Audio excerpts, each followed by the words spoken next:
నమస్తే, welcome to SS9 news. ముందుగా ముఖ్యాంశాలు. ఈ నెల 8న సీఎం చంద్రబాబు అధ్యక్షతన పోలిట్ బ్యూరో సమావేశం. నామినేటెడ్ పదవుల భర్తీ, పార్టీ సంస్థాగత వ్యవహారాలపై చర్చ. ఈ నెల 13న శ్రీహరికోటకు వెళ్లనున్న ఉప ముఖ్యమంత్రి పవన్ కళ్యాణ్. భారత అంతరిక్ష ప్రయోగ కేంద్రం శ్రీహరికోట షార్లో జరిగే కార్యక్రమాల్లో ముఖ్య అతిథిగా పాల్గొననున్న పవన్. నూజివీడులో అత్యాచారానికి గురై విజయవాడలో పాత ప్రభుత్వ ఆసుపత్రిలో చికిత్స పొందుతున్న బాలికను పరామర్శించిన మంత్రి పార్థసారథి. బాలికపై లైంగిక దాడి అమానుష్యమన్న మంత్రి, దోషిని కఠినంగా శిక్షించాలని వెల్లడి. అధిక వర్షాల వలన నష్టపోయిన రైతుల్ని ఆదుకుంటామని మంత్రి నిమ్మల రామానాయుడు వెల్లడి. మాజీ సీఎం జగన్ చేసిన తప్పులతో వ్యవసాయాన్ని కుంటుపడేలా చేశారని విమర్శ. తెలుగుదేశం పార్టీ పోలిట్ బ్యూరో సమావేశం ఈ నెల 8వ తేదీన చంద్రబాబు అధ్యక్షతన జరగనుంది. రాష్ట్రంలో ప్రభుత్వం ఏర్పడ్డాక జరిగే తొలి పోలిట్ బ్యూరో సమావేశం కావడంతో నామినేటెడ్ పదవుల ఆశావాహులు ఈ భేటీపై ఎంతో ఉత్కంఠంగా ఉన్నారు. నామినేటెడ్ పదవుల భర్తీ, పార్టీ సంస్థాగత వ్యవహారాలపై చర్చ జరగనున్నట్లు సమాచారం. ఈ నెల 8వ తేదీన తెలుగుదేశం పార్టీ పోలిట్ బ్యూరో సమావేశం జరగనుంది. ఈ సమావేశంలో పలు అంశాలపై చంద్రబాబు నేతలతో చర్చించనున్నారు. ప్రధానంగా నామినేటెడ్ పదవుల పంపకంపై ఈ సమావేశంలో చర్చ జరిగే అవకాశం ఉందని పార్టీ వర్గాలు వెల్లడించాయి. కూటమి ప్రభుత్వం అధికారంలోకి వచ్చి 2 నెలలు దాటుతూ ఉండటంతో ఎక్కువ మంది నేతలు నామినేటెడ్ పదవుల కోసం ఎదురు చూస్తున్నారని తెలిపారు. త్వరలో భర్తీ చేయడానికి చంద్రబాబు నిర్ణయించుకున్నారు. టీడీపీతో పాటు కూటమి పార్టీలకి కూడా నామినేటెడ్ పోస్టుల్లో కొంత భాగం ఇవ్వాల్సి ఉండటంతో 8వ తేదీన జరిగే సమావేశంలో దీనిపైనే ప్రధానంగా చర్చించనున్నారు. దీంతో పాటు విశాఖ స్థానిక సంస్థల కోట, ఎమ్మెల్సీల ఎన్నికలలో కూటమి తరపున అభ్యర్థిని ఎవరని నిలపాలన్న దానిపై కూడా చర్చ జరగనుంది. ఈ నెల 13న శ్రీహరికోటకు ఉప ముఖ్యమంత్రి పవన్ కళ్యాణ్ వెళ్లనున్నారు. భారత అంతరిక్ష ప్రయోగ కేంద్రం శ్రీహరికోట షార్లో జరిగే కార్యక్రమంలో ముఖ్య అతిథిగా పాల్గొననున్నారు. ఇస్రో ఆధ్వర్యంలో గత నెల 14 నుంచి ఈ నెల 15 వరకు జాతీయ అంతరిక్ష దినోత్సవ వేడుకలు నిర్వహిస్తున్నారు. ఈ వేడుకల్లో పవన్ పాల్గొని ప్రసంగిస్తారు. ఈ వేడుకలు ఒడిశా, పుదుచ్చేరి, తమిళనాడు, గుంటూరులలో నిర్వహించిన విషయం తెలిసిందే.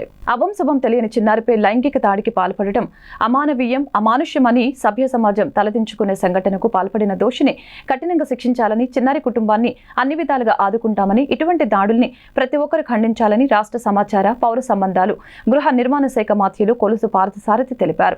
బాలిక ఆరోగ్యం నిలకడగా ఉందని, ఎటువంటి ప్రమాదం లేదని వైద్యులు తెలిపారు. ఇటువంటి సంఘటనలు పునరావృతం కాకుండా ప్రభుత్వ పరంగా అన్ని చర్యలు తీసుకుంటామని మంత్రి పార్థసారథి తెలిపారు. ఏలూరు జిల్లా నూజివీడు రూరల్ మండలం పల్లెర్లమూడి గ్రామంలో అత్యాచారానికి గురై విజయవాడ పాత ప్రభుత్వ ఆసుపత్రిలో చికిత్స పొందుతున్న బాలికను కుటుంబ సభ్యుల్ని మంగళవారం మంత్రి కె పార్థసారథి పరామర్శించి చిన్నారి ఆరోగ్య పరిస్థితి గురించి వైద్యుల్ని అడిగి తెలుసుకున్నారు. అనంతరం మీడియా ప్రతినిధులతో మంత్రి మాట్లాడారు. మానవత్వాన్ని మరిచి తాగుబోతు అత్యంత అమానుష్యమైన చర్యలకు పాల్పడటం దురదృష్టకరమైన సంఘటన అని తెలిపారు. ఇటువంటి ఘటనల్ని ప్రతి ఒక్కరూ ఖండించాల్సిన అవసరం ఉందని అన్నారు. సంఘటన గురించి తెలిసిన వెంటనే ఘటనకు పాల్పడిన దోషిని గుర్తించాలని జిల్లా యంత్రాంగాన్ని, పోలీసు ఉన్నతాధికారుల్ని ఆదేశించామని అన్నారు. రాష్ట్ర ముఖ్యమంత్రి నారా చంద్రబాబు నాయుడు, హోం మంత్రి వంగలపూడి అనిత తక్షణమే స్పందించి దోషులను గుర్తించాలని పోలీసు ఉన్నతాధికారులకు ఆదేశాలు జారీ చేశారు. పోలీసు అధికారులు రంగంలోకి దిగి సంఘటన తీరును ఆధారంగా అనుమానితుల్ని గుర్తించి రెంటచింతల సమీపంలో అరెస్టు చేసి అదుపులోకి తీసుకోవడం జరిగిందని తెలిపారు.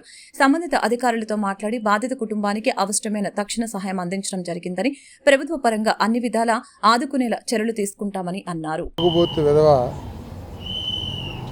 చేసింది సభ్య సమాజం అంతా కూడా ఖండించాల్సిన అవసరం ఉంది.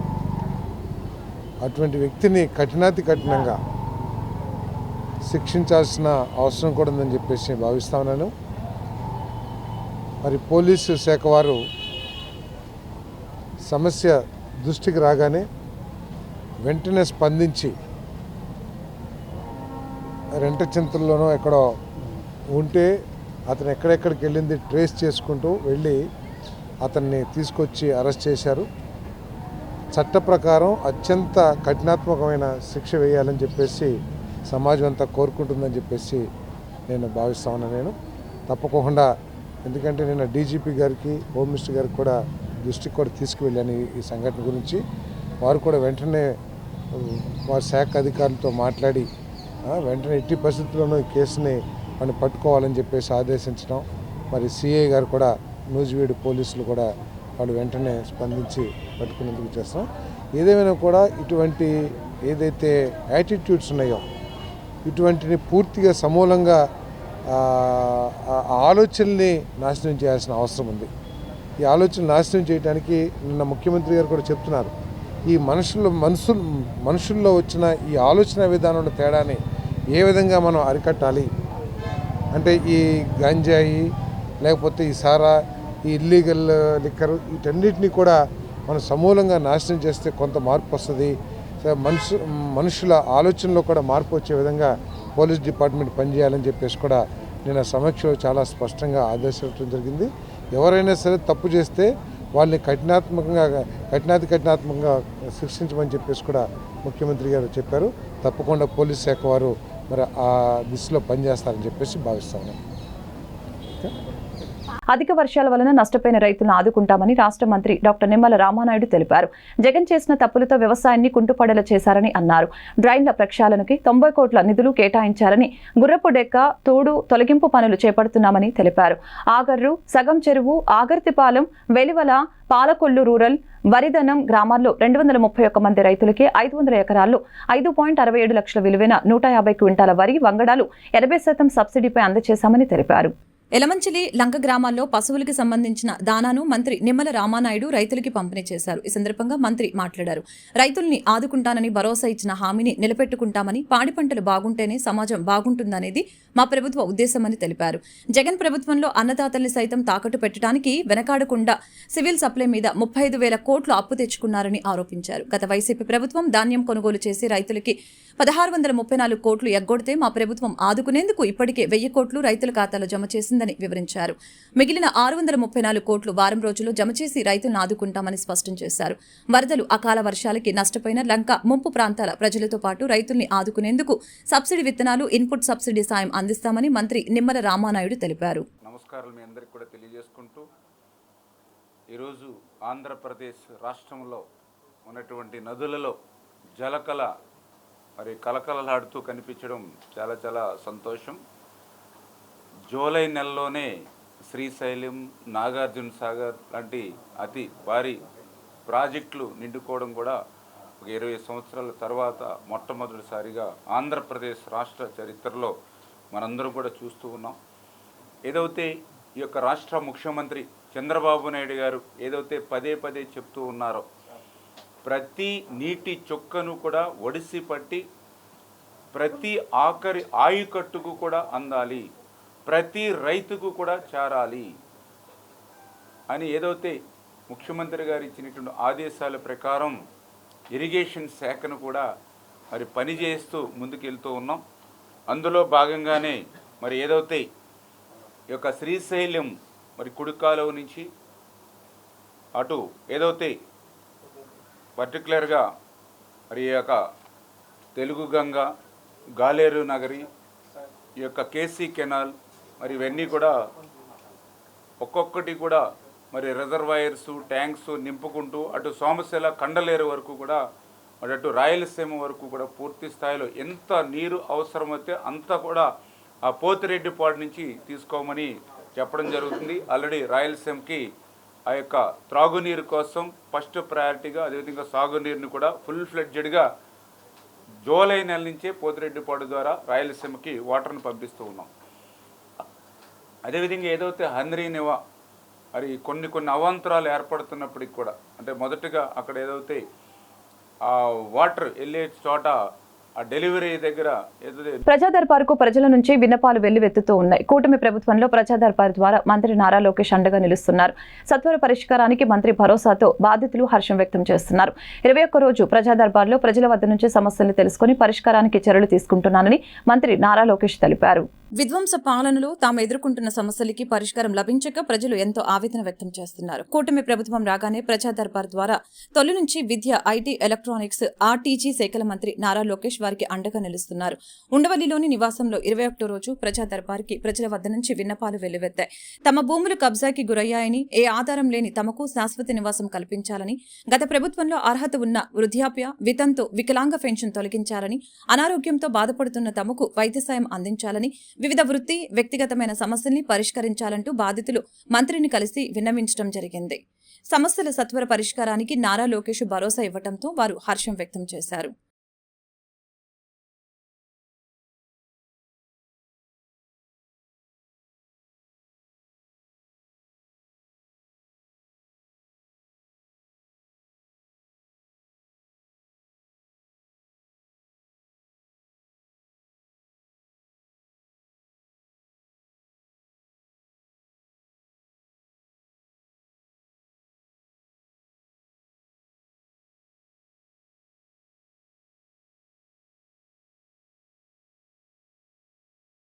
చేనేత వస్త్రాలను ధరిస్తే ఒకవైపు ఆరోగ్యం మరొకవైపు హోదా లభిస్తుందని పలువురు వక్తలు పేర్కొన్నారు. స్వాతంత్ర పోరాటం లేని మహాత్మా గాంధీ కద్దరు ధరించాలని పిలుపునిచ్చిన అంశాన్ని సందర్భంగా వారు గుర్తు చేశారు. చేనేత వస్త్ర కళాకారులకు ప్రోత్సహించాలని వారు కోరారు. పాతబస్తీ గాంధీజీ మహిళా కళాశాల ప్రాంగణంలో జాతీయ చేనేత దినోత్సవం ఘనంగా జరిగింది. బీజేపీ మహిళా మోర్చా, గాంధీజీ మహిళా కళాశాల కమిటీ సంయుక్తంగా ఈ కార్యక్రమాన్ని నిర్వహించారు. ఈ కార్యక్రమానికి ముఖ్య అతిథిగా విచ్చేసిన అడ్డూరి శ్రీరామ్ మాట్లాడుతూ మోడీ పీఎం కావడంతోనే చేనేత పరిశ్రమలకి మంచి రోజులు వచ్చాయని తెలిపారు. గతంలో చేనేత అన్నలు ఆత్మహత్యలు చేసుకునేవారని తెలిపారు. మోడీ చేనేత రంగంపై ప్రత్యేక దృష్టి సారించి వారి సంక్షేమం కోసం అనేక ప్రణాళికల్ని రూపొందించి ఒకవైపు అమలు చేస్తూ మరొక వైపు విదేశాల్లో సైతం చేనేత వస్త్రాలకు డిమాండ్ పెంచే విధంగా చర్యలు చేపట్టారని తెలిపారు. ప్రస్తుత పరిస్థితుల్లో సాధ్యమైనంత వరకు ప్రతి ఒక్కరూ చేనేత వస్త్రాలను కొనుగోలు చేసి చేనేత అన్నలకే అండగా ఉండాలని పిలుపునిచ్చారు. ఖద్దరు దుస్తుల్ని సాధ్యమైనంత వరకు అందరూ కొనుగోలు చేసి ధరించాలని అన్నారు. చేనేత రంగానికి చేయూతనివ్వవలసిన బాధ్యత ప్రజలపై ఉందని తెలిపారు. కార్యక్రమానికి మహిళా కళాశాల కమిటీ చైర్మన్ కొత్తమాసు వెంకట పిచ్చయ్య అధ్యక్షత వహించారు. శుభాకాంక్షలు. ముఖ్యంగా ఈరోజు దేశవ్యాప్తంగా ప్రధానమంత్రి నరేంద్ర మోడీ గారి పిలుపు మేరకు చేనేత జాతీయ దినోత్సవం వివిధ కార్యక్రమాల రూపేణా జరగాలి, ఖాదీ వస్త్రాలు, చేనేత వస్త్రాలు కొనుగోలు చేయాలనేటువంటి ఒక నినాదాన్ని ప్రధానమంత్రి నరేంద్ర మోడీ గారు ఇవ్వడం జరిగింది. అందులో భాగంగా వన్ టౌన్లో గాంధీ మహిళా కళాశాలలో చేనేత వస్త్రాలు ధరించినటువంటి ఒక చిన్న విద్యార్థినిలు ఎవరైతే ఉన్నారో వాళ్ళంతా కూడా చిన్న షో ఏర్పాటు చేసే కార్యక్రమం గాంధీ మహిళా కళాశాల చైర్మన్ అయినటువంటి కొత్తమాసు వెంకట పిచ్చయ్య గారు ఆధ్వర్యంలోని మహిళా మోర్చా జిల్లా అధ్యక్షులు ఎర్రా సునీత గారు, చిగురుపాటి లక్ష్మి గారు, గాయత్రి గారు, బొమ్మదేవ రత్నకుమారి గారి ఆధ్వర్యంలో ఈ యొక్క కార్యక్రమం ఇక్కడ చేపట్టడం జరుగుతూ ఉంది. ముఖ్యంగా చేనేత వస్త్రాలు ధరిద్దాం, నేతన్నలను కాపాడుదాం అనేటువంటి ఒక గొప్ప నినాదం నరేంద్ర మోడీ గారు ప్రధానిగా బాధ్యతలు తీసుకున్న నాటి నుండి చేనేత వస్త్రాలు నేచే నేతన్నలను ఆదుకోవడంలో అనేక రకాలుగా విజయం సాధించడం జరిగింది. 2014 ముందు వరకు చేనేత నేతన్నల కార్మికులు ఎవరైతే చీరలు నేచే నేతన్నలు ఉన్నారో ఆత్మహత్యలకు గురై రకరకాల ఇబ్బందులు పడుతూ తన కుటుంబాన్ని పోషించుకోలేక రంగురంగు చీరలు ఇచ్చి అల్లి అనేక మంది మహిళలు ఆనందంగా ఈరోజు నేషనల్ హ్యాండ్లూమ్ డే సందర్భంగా ఎన్టీఆర్ జిల్లా విజయవాడ వెస్ట్ కాన్స్టిట్యున్సీకి సంబంధించిన గాంధీజీ మహిళా కళాశాలలో ఈ కార్యక్రమం జరుపుకోవడం చాలా సంతోషకరం. అలాగే ఈ కళాశాల చైర్మన్ గారు పిచ్చయ్య గారు, ఎన్టీఆర్ జిల్లా బీజేపీ అధ్యక్షులు గౌరవనీయులు మన శ్రీరామ్ గారు, ఎన్టీఆర్ జిల్లా మహిళా మోర్చా అధ్యక్షురాలు శ్రీమతి ఎర్రా సునీత గారు, గాయత్రి గారు, రత్నకుమారి గారు, ఇంకా మిగిలిన మహిళా టీం అందరం కలిసి ఈ మహిళా కళాశాలలో ఉన్న విద్యార్థినులకు చేనేత వస్త్రధారణ అనే ఒక చిన్న కాంపిటీషన్ ద్వారా వాళ్ళల్లో చేనేతను ప్రోత్సహించే ఉద్దేశంతో, చేనేత పట్ల వారిలో ఒక స్పృహను పెంచేటటువంటి ఉద్దేశంతో ఈ కార్యక్రమం ఇక్కడ సెలెక్ట్ చేసుకొని జరుపుకోవడానికి మాకు అనుమతి ఇచ్చినటువంటి చైర్మన్ సార్ పిచ్చయ్య గారికి ముందుగా నేను ధన్యవాదాలు తెలియజేసుకుంటున్నాను. ఈ చేనేత అన్నలు ఒకప్పుడు ఆత్మహత్యలు చేసుకునే పరిస్థితిలో ఉండేవారు. మన ప్రీతమ ప్రధానమంత్రి గారు మోడీ గారు ప్రధానిగా అయినటువంటి శుభతరుణం నుంచి కూడా విజయవాడ తూర్పు నియోజకవర్గం 4వ డివిజన్లోని ఏఐసీసీ కాలనీలో ప్రజలకు మౌలిక వసతులు కల్పించేందుకు కృషి చేస్తామని ఎమ్మెల్యే గద్దె రామ్మోహన్ తెలిపారు. ప్రధాన సమస్యని ముఖ్యమంత్రి దృష్టికి తీసుకువెళ్లి పరిష్కరిస్తామని హామీ ఇచ్చారు. విజయవాడ తూర్పు నియోజకవర్గం 4వ డివిజన్ ఏపీఐఐసీ కాలనీలో ప్రజా సమస్యలపై ఎమ్మెల్యే గద్దె రామ్మోహన్ పర్యటించారు. ఈ సందర్భంగా స్థానికులతో సమావేశమై వారి సమస్యల్ని అడిగి తెలుసుకున్నారు. అనంతరం ఆయన మీడియాతో మాట్లాడుతూ ఏఐసీసీ కాలనీలో ఎంతో కాలంగా వివిధ రకాల సమస్యలు నెలకొన్నాయని తెలిపారు. డ్రైనేజీ రోడ్లు సరిగా లేకపోవడం వలన ప్రజలు ఇబ్బందులు పడుతున్నారు తెలిపారు. నిధులు కేటాయింపు దృష్టి సారించామని, ముఖ్యమంత్రి వద్దకు సమస్యను తీసుకువెళ్లి వేగవంతంగా అభివృద్ధి జరిగేలా చూస్తామని తెలిపారు. ప్రజలు తమ వద్దకు తీసుకువచ్చిన ప్రతి సమస్యకు పరిష్కారం లభించేలా అధికారులతో సంయమనం చేసుకుని పనిచేస్తామని తెలియజేశారు. అనేకమైన ఎక్స్పెరిమెంట్ చేశాం. చిట్ట చివరికి ధనంజయ్ గారి పుణ్యమంట ఒక సంపుని ఏర్పాటు చేయటం, సంపుని ఏర్పాటు చేసి ఇదంతా కూడా సంపులోకి వెళ్ళేటట్టు అక్కడి నుంచి పంపింగ్ చేయటం అనే సిస్టమ్ ద్వారా ఒక 70% మెరుగుపడిందని నేను అనుకుంటా. అంతకుముందు అసలు వర్షం వస్తే వచ్చే పరిస్థితి లేనప్పుడు కొంచెం దారి అన్న ఏర్పడింది, సెంటర్ పడి మెరుగుపడింది.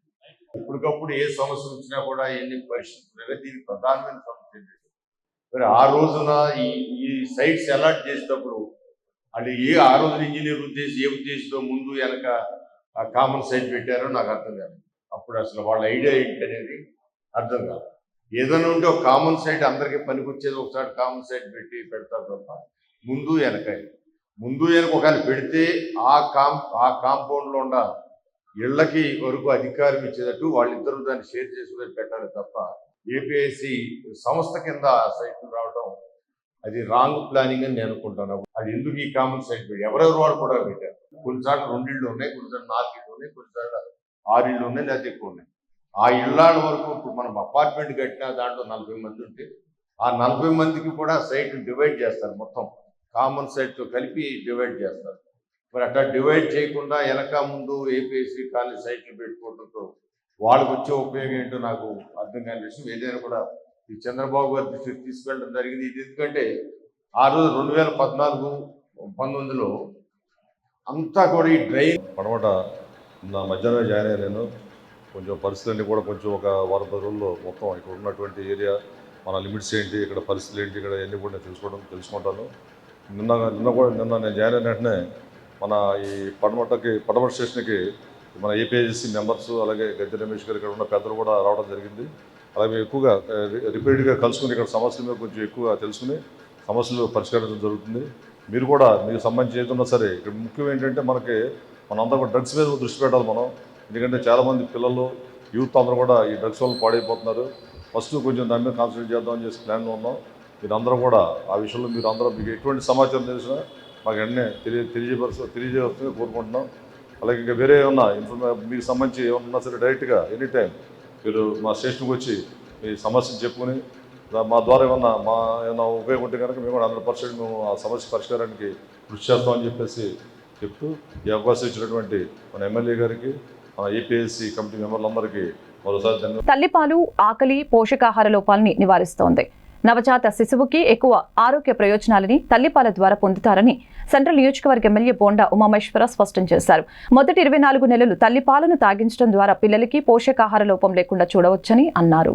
మంగళవారం సెంట్రల్ నియోజకవర్గ పరిధిలోని 67 డివిజన్ బాంబే కాలనీలో విజయవాడ నగరపాలక సంస్థ కళ్యాణ మండపం నందు మహిళా అభివృద్ధి శిశు సంక్షేమ శాఖ వారి ఆధ్వర్యంలో ప్రపంచ తల్లిపాల వారోత్సవాల కార్యక్రమంలో ఎమ్మెల్యే బోండా ఉమామేశ్వరరావు పాల్గొని మాట్లాడారు. తల్లిపాలు పిల్లల్ని ఆరోగ్యవంతులుగా ఉంచుతుందని, మొదటి 24 నెలలు తల్లిపాలను త్రాగించి బిడ్డకు పోషకాహారం లోపం లేకుండా చూడాలని తెలిపారు.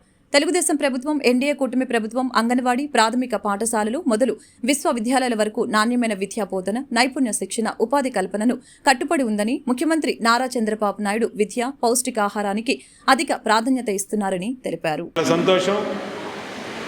ప్రపంచ తల్లిపాల వారోత్సవం జరుగుతున్నటువంటి సందర్భంలో మాకు అత్యంత ఇష్టమైనటువంటి మా అంగన్వాడీ అక్క చెల్లెళ్ళందరికీ కూడా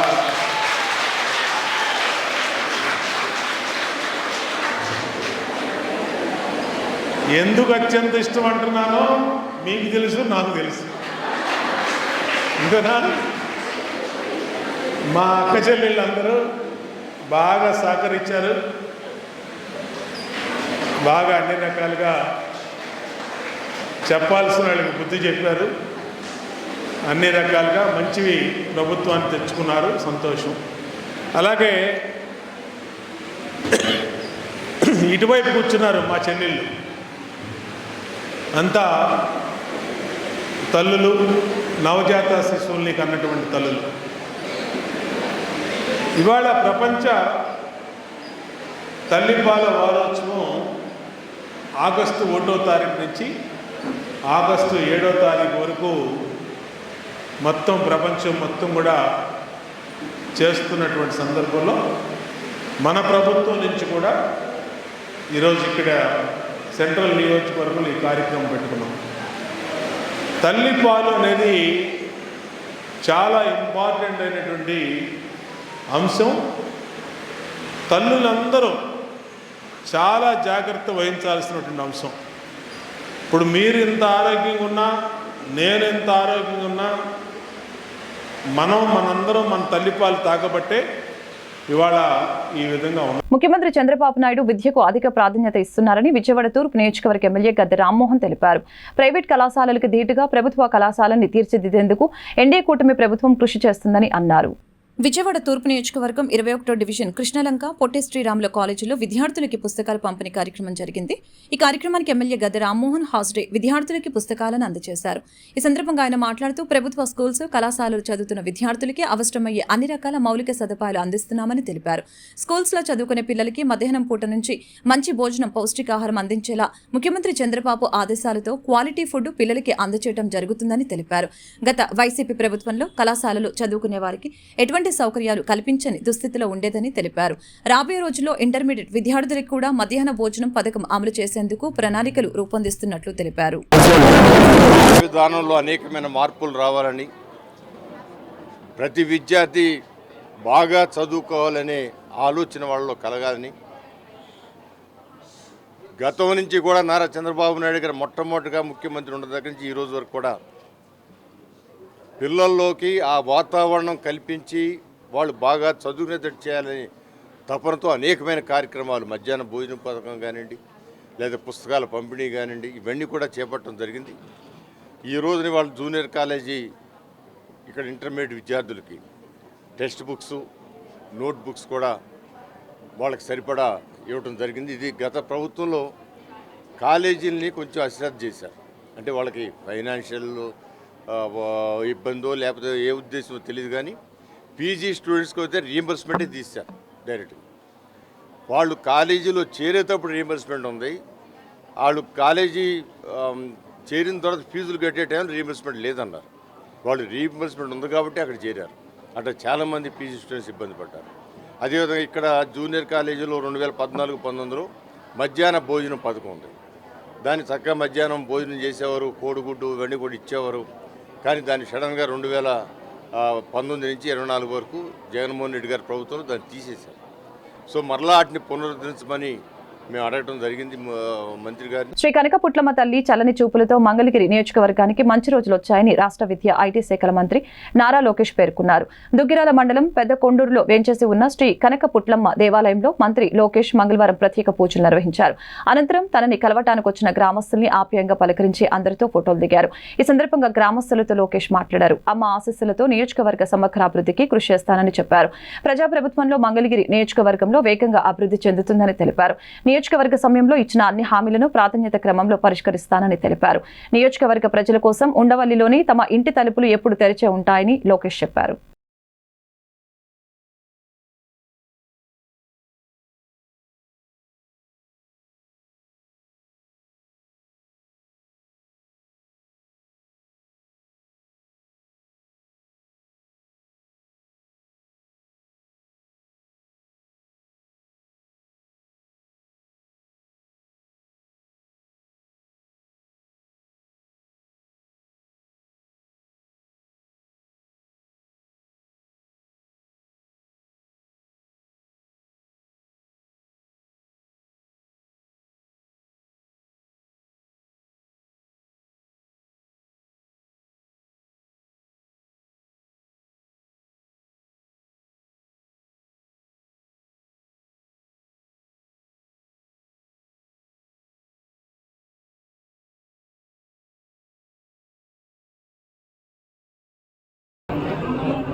सकल वृत्तिव्याज्याधिकार योग्यता सिद्धिरस्तु ग्रामे अस्मिन् राष्ट्रे यथा न्याय परिपालना सिद्धिरस्तु सकल कार्य जयानुकूल्यता सिद्धिरस्तु कनक राष्ट्र पुण्डरीकानि समुद्रस्य ग्रहायिमे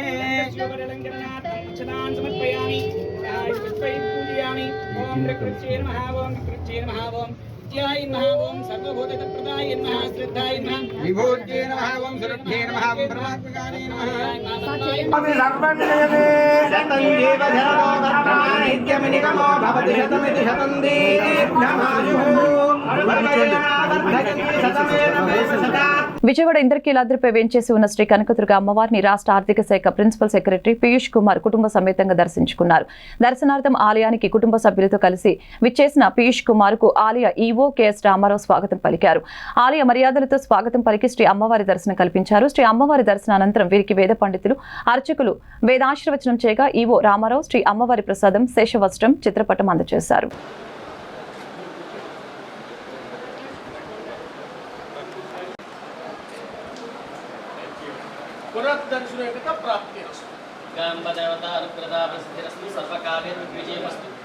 వార్తలు ముగించే ముందు ముఖ్యాంశాలు మరొకసారి.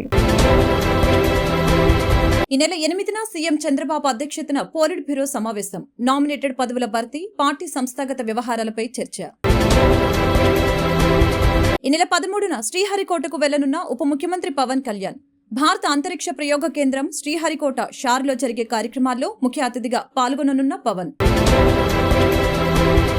నూజివీడులో హత్యాచారానికి గురై విజయవాడలో పాత ప్రభుత్వ ఆసుపత్రిలో చికిత్స పొందుతున్న బాలికను పరామర్శించిన మంత్రి పార్థసారథి. బాలికపై లైంగిక దాడి అమానుష్యమన్న మంత్రి, దోషిని కఠినంగా శిక్షించాలని వెల్లడి. అధిక వర్షాల వలన నష్టపోయిన రైతుల్ని ఆదుకుంటామని మంత్రి నిమ్మల రామానాయుడు వెల్లడి. మాజీ సీఎం జగన్ చేసిన తప్పులతో వ్యవసాయాన్ని కుంటుపడేలా చేశారని విమర్శ. ఈ వార్తలు ఇంతటితో సమాప్తం. మరొక బులెటిన్ మళ్ళీ కలుద్దాం. నమస్కారం.